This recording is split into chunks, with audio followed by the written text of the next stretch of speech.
안녕하십니까. 서울 서부고용센터 이국원입니다. 지금부터 직업능력개발 신규기관 역량 강화 교육을 시작하겠습니다.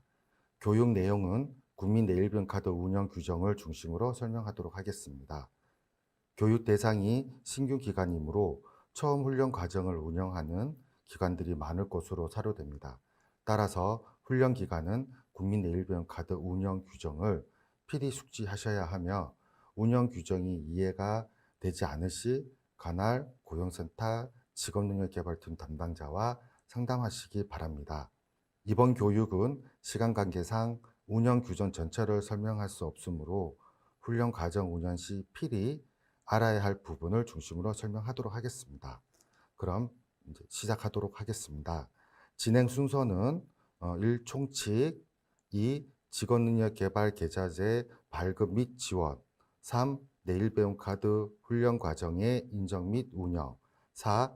훈련비 및 훈련 장려금 등의 지원, 5. 내일배움카드 심의의 국가인력 양성협의회 등, 6. 부칙 설명, 7. 퀴즈로 구성되어 있습니다. 그럼 내용으로 들어가도록 하겠습니다. 제2조 정의 부분입니다. 각 기관에서는 운영 규정을 보실 때 많이 사용하는 용어이므로 필히 숙지하시기 바랍니다. 여기서 나오는 지방고용노동관서란 고용노동부와 그 소속기관, 직제에 따른 지방고용노동청과 그 소속하에 둔 지청을 말합니다. 훈련기간은 어느 하나에 해당하거나 17조 제2항 제2호 각목의 어느 하나에 해당하는 시설 또는 기관을 말합니다. 3. 제휴카드사란 다음 각목의 업무를 수행하기 위하여 고용노동부 장관과 협약을 체결한 여신전문금융업법 제2조 제2의 제2호에 따른 신용카드 업자를 말한다. 가나다라는 읽어보시기 바랍니다. 4. HRD넷이란 법 제6조에 따른 직업능력개발 정보망을 말합니다. 5. 국민내일뱅카드 훈련 과정이란 제3조에 따라 이 고시를 통해 훈련비 등을 지원받을 수 있는 훈련 과정을 말합니다. 이하 내일배움카드 훈련 과정이라고 부르도록 하겠습니다. 6. 단위기간이란 훈련 개시일로부터 매 1개월 단위로 하는 기간을 말합니다. 이 경우 인터넷 원격 훈련 과정은 훈련 기간 전체를, 혼합 과정일 경우에는 인터넷 원격 훈련에 해당하는 부분을 하나의 단위 기간으로 봅니다. 취업이란 일정 기간 이상을 직업을 가지고 있는 상태로서 제40조 제2항에 정한 기준을 충족하는 경우를 말합니다. 집체훈련이란 훈련을 실시하기 적합하다고 인정받은 시설에서 훈련생을 모아놓고 실시하는 훈련을 말합니다. 인터넷 원격 훈련이란 직업능력개발 훈련을 실시하려는 자가 정보통신 매체를 활용하여 훈련을 실시하고 훈련생 관리 등이 정보통신망으로 이루어지는 원격 훈련을 말합니다.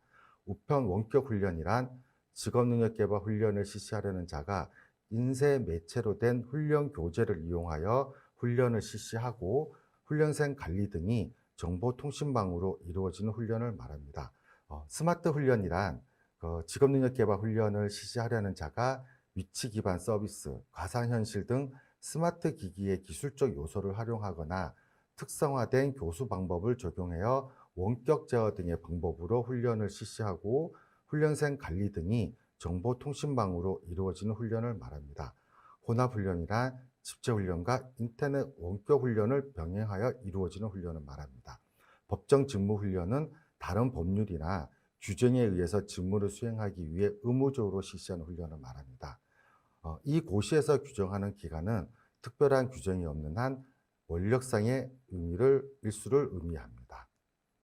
제4조 지원 및 지원 제외입니다. 지방고용노동관서의 장은 직업훈련이 필요하다고 인정하는 경우에는 훈련비 등을 지원할 수 있는 직업능력 개발 계좌를 발급할 수 있다. 제2항, 제1항에도 불구하고 다음 각 호의 어느 하나에 해당하는 사람에 대하여는 이 고시에 따른 훈련비 등을 지원하지 아니한다라고 되어 있습니다. 아래 부분을 쭉 읽어보시면 충분히 이해하실 거고요. 이 부분은 즉 국민 내일 배움 카드를 발급받을 수 없는 자를 규정하고 있습니다. 그래서 앞 이 페이지와 다음 페이지를 보시면 지원 제외가 어떤 분인지를 알 수 있을 겁니다. 제3항, 제2항, 제10호 및 제13호에 해당하는 사람이 고용보험 피보험자의 경우 다른 훈련비 등을 지원할 수 있다. 제4항, 지원 제외 여부 판단은 계좌 발급 신청일 또는 훈련 과정 수강 신청일을 기준으로 한다라고 되어 있습니다.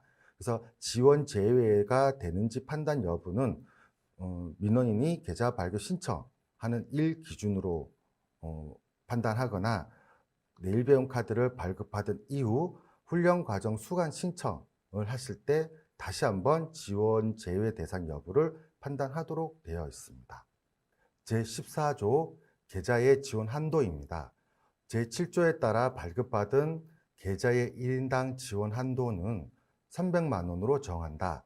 제2항 지방고용노동관서의 장은 다음 각 호에 어느 하나에 해당하는 경우에는 1회에 한하여 다음 각 호에 정한 금액을 제1항에 따른 계좌 한도에 추가하여 지원할 수 있다.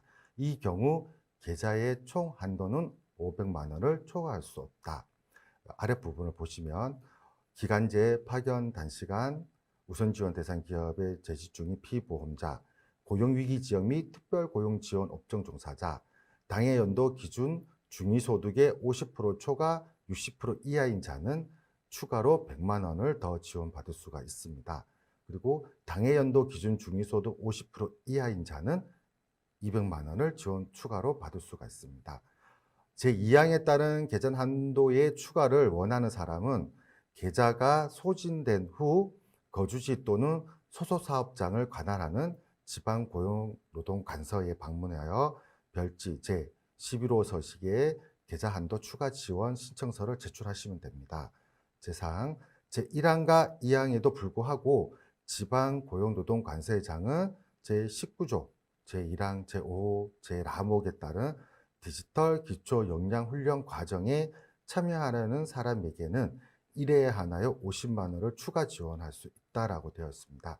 이거는 계좌 지원 300만 원과 별도의 50만 원을 더 추가 지원을 한다는 의미입니다. 제15조 계좌 잔액 차감입니다. 내일배움 카드를 발급받아서 훈련을 듣는 도중에 질병, 사고, 훈련기한 사정, 전제투병 등 불가피한 사유 없이 중도의 훈련을 수강을 그만둔 경우에는 1회의 경우에는 계좌에서 20만 원 차감, 2회일 때는 50만 원, 3회 이상일 때는 100만 원을 차감하게 됩니다. 그리고 K 디지털 크레딧 과정일 경우에는 1회는 경고, 2회는 복원된 해당 과정 훈련비의 2분의 1을 차감하게 됩니다.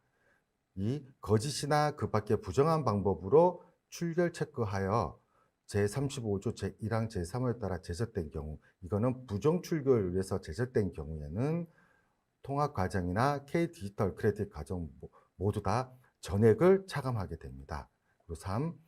제4조 제1항의 지원 대상에 해당하지 않거나 제4조 제2항의 지원 제외 대상에 해당함에도 불구하고 거짓이나 그 밖의 부정한 방법으로 계좌를 발급받거나 지원받은 경우에도 모두 잔액이 전액 차감이 됩니다. 현재 코로나19로 인해 훈련생이 전염병 감염 등을 우려해요. 훈련 과정 참여를 중도 포기하는 경우가 지금 많이 발생이 되고 있습니다. 그에 따라 훈련생에게 불이익을 배제를 하고 있습니다. 어떤 내용이냐면 연간 수강 횟수를 1년에 5번을 들을 수가 있는데 여기에 미포함이 되고요. 동일 직종 훈련 과정 횟수 1년에 3회입니다. 이것도 미포함이 됩니다. 그리고 동일 과정 재수강도 허용되고 국기 과정 재수강도 허용됩니다. 그리고 또한 코로나19로 인한 중도이기 때문에 계좌 차감의 면제가 됩니다. 여기에서 계좌 차감 면제는 페널티와 훈련비가 복원이 됩니다. 그리고 꼭 훈련 기간에서 중탈 사유를 코로나19로 체크를 해야 합니다. 제27조 내일배움 카드 훈련 과정 정보 등록입니다.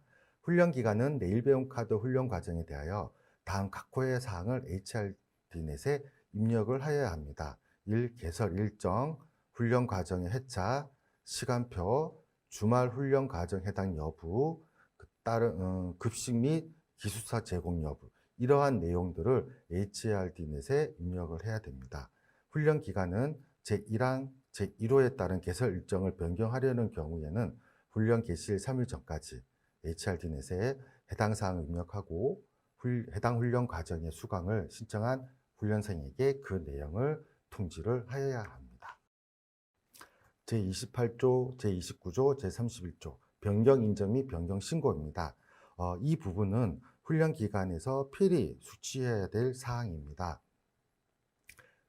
일반 계좌제 훈련 과정을 인정받은 훈련 기관이 인정 내용을 변경하려는 경우에 변경 예정일의 10일 전까지 지방고용노동관서장에게 별지 제14호 서식에 따라 인정 내용을 변경을 신청해야 합니다. 이 경우 정원, 훈련비, 소종 훈련 시간, 교과 목별 시간수 등 훈련의 중요 사항은 변경할 수가 없습니다.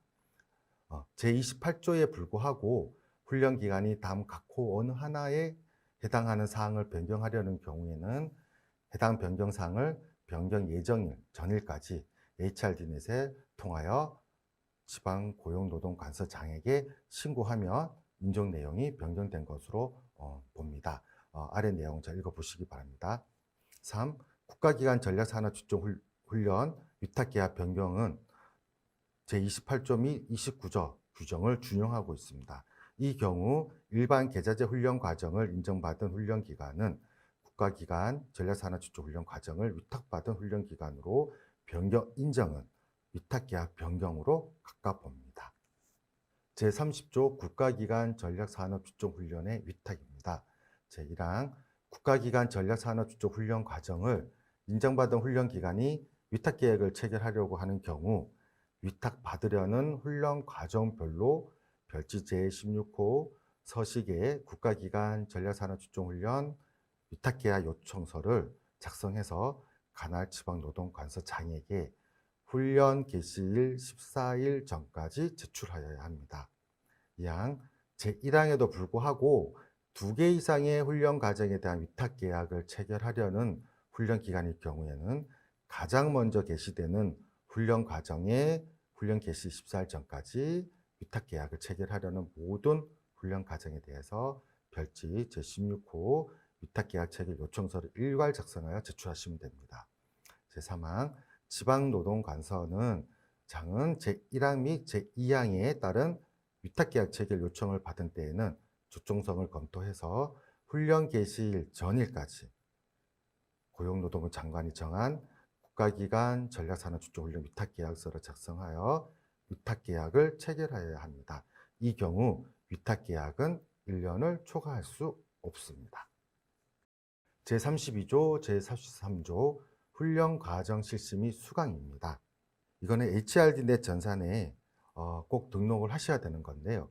훈련 기간이 내일배움카드 훈련 과정을 실시하려는 경우에 훈련 개시일 전일까지 HRD넷에 실시 신고하고 다음 각호 기간까지 훈련생의 명단을 등록하여야 합니다. 다만 변경 신고의 마지막 날이 토요일 또는 관공서의 공휴일에 관한 규정에 따른 공휴일 및 대체 공휴일 경우에는 그 다음 날까지 신고할 수 있습니다. 여기에서 꼭 기억하셔야 될 거는 훈련 실시 전일까지 실시 신고를 해야 된다는 꼭 기억해 주시고요. 아랫부분은 확정자 신고라는 의미입니다. 그래서 여기 HRD 전산망에는 확정자 신고라는 탭이 있습니다. 여기에서 하시면 됩니다. 그래서 소정훈련 일수가 10일 미만인 집중훈련 과정은 훈련 개시일까지 하셔야 되고요. 10일 이상 30일 미만은 훈련 개시일 다음 날까지, 30일 이상 180일 이하인 경우에는 훈련 개시일로부터 7일 이내, 그 다음에 180일을 초과하는 집중훈련 또는 소정훈련 일수가 180일 미만이면서 훈련 기간이 6개월 이상인 경우에는 훈련 개시일로부터 14일 이내에 확정자 신고를 하시면 됩니다. 원격 훈련 과정은 훈련 개시일까지 확정자 신고를 하셔야 됩니다. 내일배움카드 훈련 과정을 수강한 사람은 수료 요건을 충족한 날부터 해당 훈련 과정 종료 후 30일 이내에 꼭 HRD넷에 수강평을 입력하여야 합니다. 다만 중도 탈락한 사람은 훈련 중단 후 30일 이내에 수강평을 입력하여야 합니다. 원격 훈련 과정은 최종 평가 응시 전에 수강평을 입력하시면 됩니다. 제34조 훈련생의 출결 관리입니다. 이 부분은 훈련 기간에서 가장 신경을 써야 할 부분입니다. 혹시 출결 관리를 소홀히 하게 되면 부정 출결이 발생이 되므로 추후 적발되면 훈련 기간은 행정처분을 받기 때문에 훈련 기간에서는 훈련생의 출결 관리를 철저히 해 주셔야 됩니다. 이 내용을 보시면 제1항 내일 배움 카드 훈련 과정을 운영하는 훈련 기간은 지문 인식 등 별도로 인정하는 출결 관리 시스템을 설치하여 훈련생의 출결 관리를 하여야 한다라고 되어 있습니다. 제2항 훈련생은 소정 훈련일마다 훈련 과정 시작과 종료 시에 훈련 기관이 설치한 출결 관리 시스템을 사용해서 출석 체크를 하여야 합니다. 이 경우 훈련생의 출결 관리 기준은 다음 각호와 같습니다. 출석이랑은 소정 훈련일에 훈련 장소에 실제로 출석한 경우를 말하고요. 출석 인정은 소정 훈련 일수가 10일 이상인 훈련 과정에 참여하는 훈련생이 별표 3에 해당하는 사유로 훈련을 받지 못했을 경우에 출석 인정 일수를 적용하여 훈련을 받은 것으로 본다라고 되어 있습니다.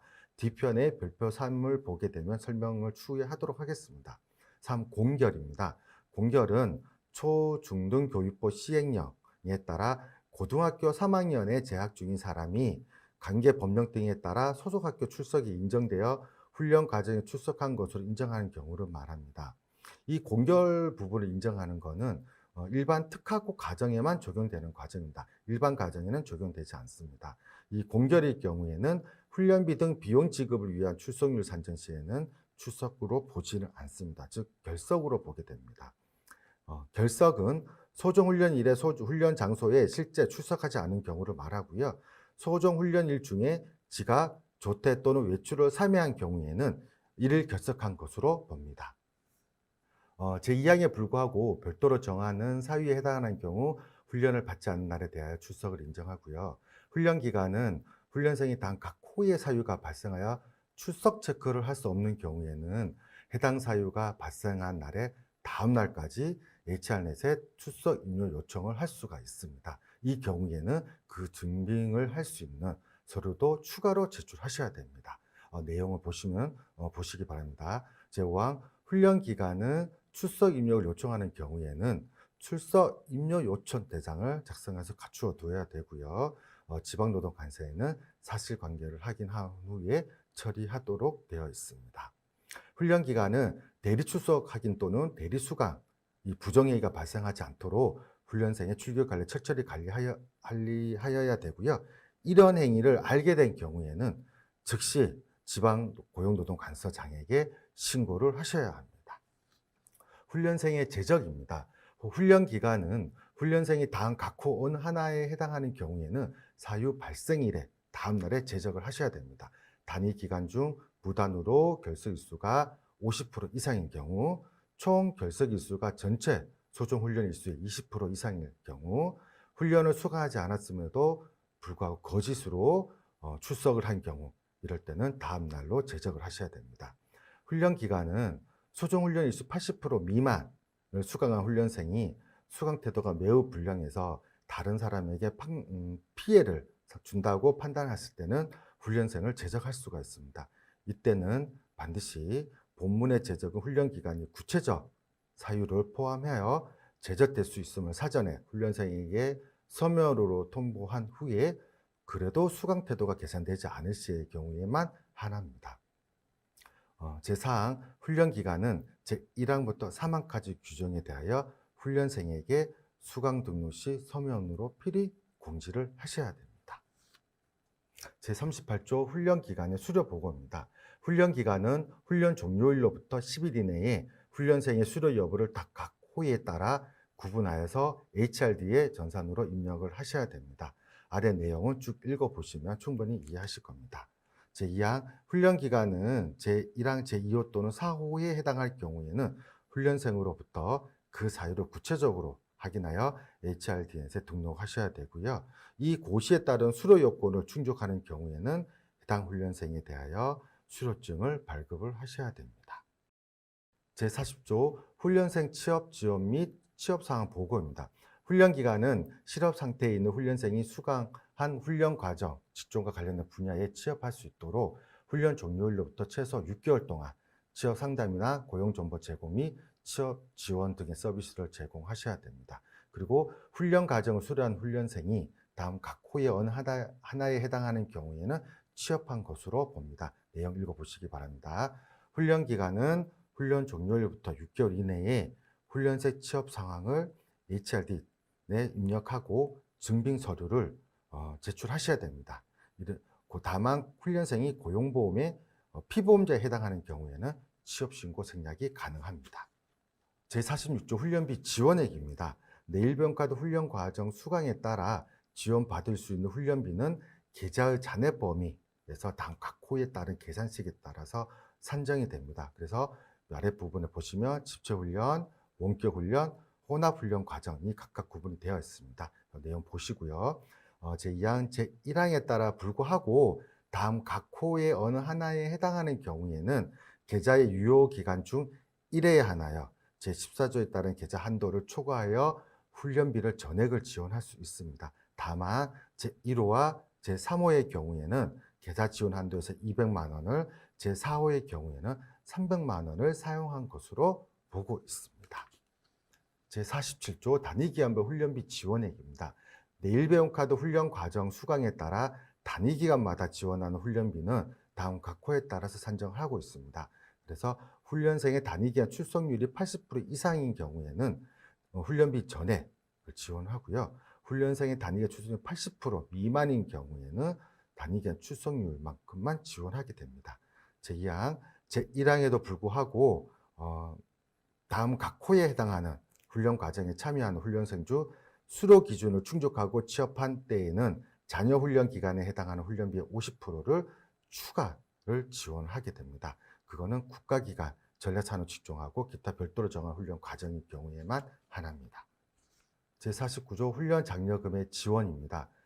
지방고용노동관서의 장은 당 각 호에 어느 하나에 해당하는 사람의 단위기간 출석률이 80% 이상인 경우에만 훈련 장려금을 지원합니다. 총 훈련 시간이 140시간 이상인 내일병카드 훈련 과정 수강하면 다음 요건을 충족한 사람에게 장려금을 지원하고 있습니다. 그리고 국민취업지원제도 1유형에 참여 중인 사람과 2유형 중 저소득층에 해당하는 사람, 자영업자인 피보험자 이런 분들의 장려금을 지원하고 있습니다. 훈련 장려금은 다음 각 계산식에 따라서 지원을 하게 됩니다. 일반인 경우에는 위에 까만 색깔로 된 단위기간 출석일 곱하기 2,500원, 5시간 이상인 경우에 5,800원으로 지원이 되지만 지금 현재 코로나19로 특별훈련수당으로 더 추가로 지원을 하고 있습니다. 그래서 시기는 2021년 1월 1일부터 12월 31일까지 한시 적용이 되고요.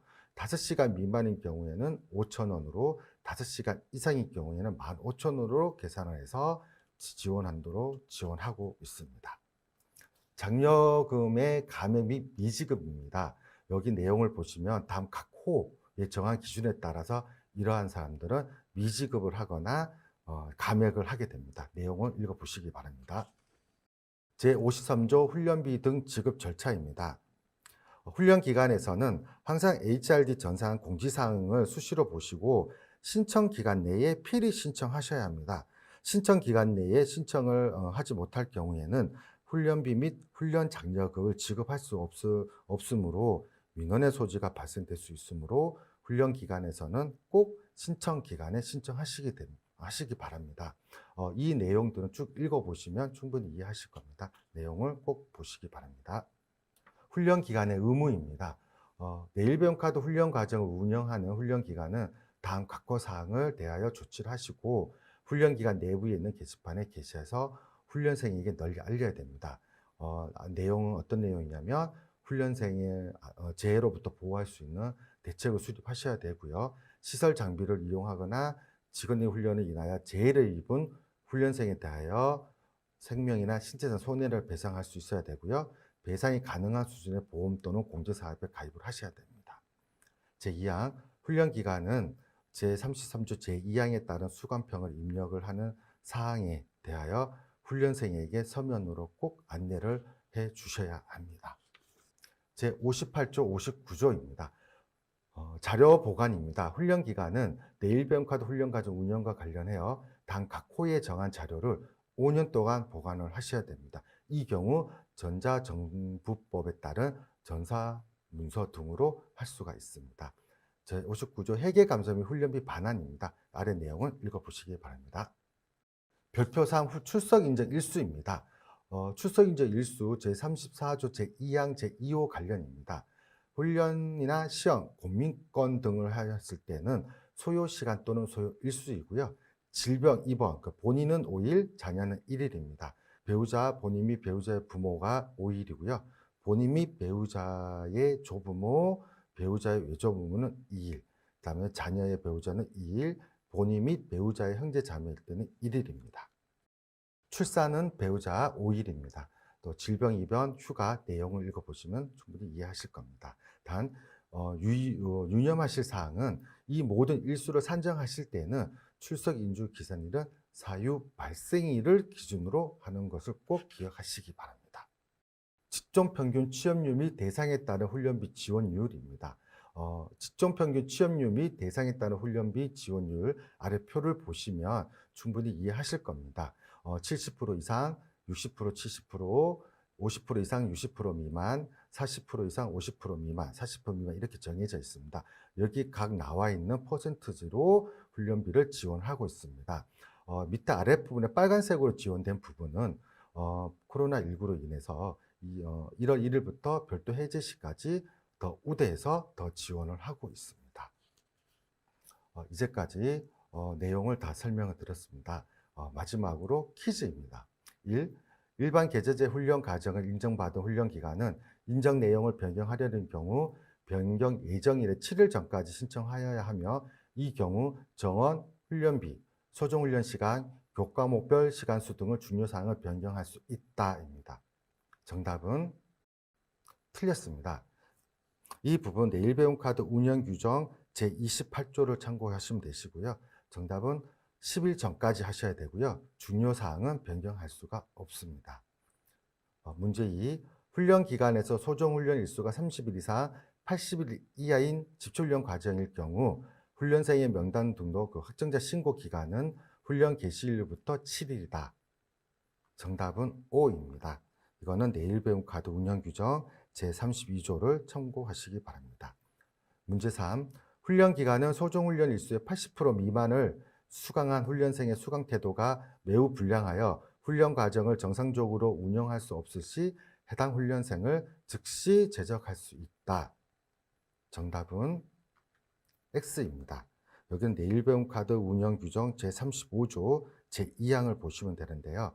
제적은 훈련 기간이 구체적 제적 사유를 포함해서 제적될 수 있음을 사전에 훈련생에게 서면으로 통보한 후에 그래도 수강 태도가 개선되지 않을 경우에 한해서 제적할 수가 있습니다. 이제까지 내일배움카드 운영 규정에 대하여 설명하였습니다.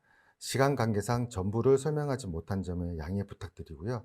각 훈련 기간에서는 바쁘시더라도 내일배움카드 운영 규정에 대하여 필히 숙지하시기 바랍니다. 그리고 상황 발생 시 운영 규정을 먼저 보시고 그래도 해결되지 않을 시 고용센터 담당자와 상담하시기 바랍니다. 이상으로 강의를 마치도록 하겠습니다. 감사합니다.